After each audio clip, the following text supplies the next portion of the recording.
Hey, today I'm talking about 3 iconic 1940s Christmas movies. And the names of those 3 films are The Bishop's Wife, It's a Wonderful Life, and Christmas in Connecticut.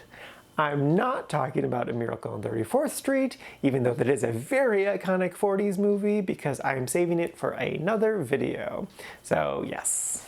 First up is The Bishop's Wife. This is a 1947 film starring Cary Grant and Loretta Young and a third guy whose name I don't know. And the basic premise is there is this bishop who really wants a cathedral, and so he prays to God for some help. And so he sends down Cary Grant, the angel. But maybe he helps in unexpected ways. And yeah, no, I really loved this film. Like, it's just great. I think part of what makes it work so well is Cary Grant's charm. I mean, he's just a gorgeous man who just like spews charm wherever he goes. But there's so many little things about it that I love. Like him just like walking into a room and like getting everyone's attention. Like, you buy that because it's Cary Grant. And then like when he walks by people and they're just like, what is up with that guy? Because he's angelic is technically the reason, but it also works because he's freaking Cary Grant. And I think the story is just so interesting too, because a lot of it is about like the bishop taking his wife for granted and the angel Cary Grant trying to seduce her. And it's like, well, is he doing this because Cary Grant actually wants to seduce her? Or is it because he's just trying to get the bishop to appreciate his wife again? And it's like, you can kind of see it going either way, just because like he is so charming. This is him going for it. But he's an angel. He's an angel. He's not going to cross that line. But he doesn't have his wings yet, so maybe he is going to cross that line. Maybe he does want to be mortal. So it's like, it's such an interesting, fun back and forth. And just like, I don't know, everyone's interactions with the angel are just so interesting. I thought the story was really interesting. You do know essentially where it's going to end and how it's going to end. But how they get there is such a fascinating ride. And there's like a number of special effects too that I'm sure if I sat and thought about it, I could probably figure out how they did it. But like, as I'm watching the film, I'm like, oh dang, that was a really cool, fun special effect. So yeah, I thoroughly enjoyed this movie and would wholeheartedly recommend it. There are definitely Cary Grant films that I like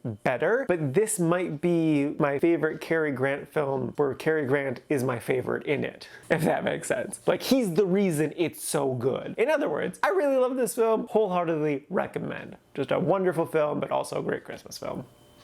Next up is It's a Wonderful Life. This is a Jimmy Stewart 1946 film. And the basic premise is Jimmy Stewart plays this guy who is really nice to everyone. Like, his whole goal in life, inadvertently, is to just do good things for other people. But he is unfulfilled in his life because he had very specific goals that had to do with travel and exploring and building these kind of wondrous things. But he's stuck in his hometown, and then one day some things go really bad and maybe he wants to kill himself. Okay, so I definitely went into this movie knowing that this is like the ultimate Christmas classic film, and I was very surprised when there isn't a whole lot of Christmas happening in this movie. Like, it starts very Christmassy and I was like, whoa, kind of taken aback by how much it was. And it definitely ends Christmassy, but most of the movie is just about his life. And most of his life doesn't happen around the Christmas time. And like, I guess you don't have to be set during Christmas to be a Christmas movie, but it still took me aback. I did find the story really interesting, like how he just like keeps getting these opportunities to fulfill his dreams, but him constantly having to realize that, no, I can't do X because it's immoral, or I need to do this thing because it's moral, because I need to help these people, and just like all of these things that keep popping up, and how he does have a good life, but it's not the life that he wanted, and he's so frustrated by that, and it's just like, I can so understand that and relate to that, and that is really beautiful. And Jimmy Stewart does give a good performance. He's a good actor. What really threw me with the movie is that the third act, what everything really lands on, is just the third act of A Christmas Carol. Like, it's Ghost of Christmas whatever. To spoil the movie, which I don't think really spoils the movie, the whole end part just deals with Jimmy Stewart wishing that he never existed, and then him seeing how terrible things would have been not existed. And it's like, the rest of the film was just so original. And that's just A Christmas Carol. So just like, it really threw me off and really annoyed me that like they had this pretty dang original, interesting idea, but then they just stole the ending from a different iconic Christmas story. Arguably more iconic. The lesson that he learned, I think, was a good one, but the way they got there, I just didn't care for. I was like, why did it have to be an angel? Why did it have to be some supernatural thing to show him that he's spiraling down into this terrible mindset? It would have made so much more sense had it been his wife. Wow, yeah, that would have been so much more powerful had it been his wife. What was the point of her besides just to be a beautiful wife, if not to have her actually do something, especially in such an impactful way to help him? Like, that's kind of the point and purpose of having a partner. Is it not? To help you when you're falling down a hole? Wow, they really missed the mark there. Way to go, 1940s not respecting women. I still enjoyed the movie though. Don't get me wrong. This was still a good movie. It's just they should have had a better end. So yeah, I definitely understand why it's a beloved Christmas classic, and I did like it a lot and would recommend it. It's just not gonna become one of my Christmas staples now. Like, it's a great film, but I'd rather just watch A Christmas Carol. And lastly is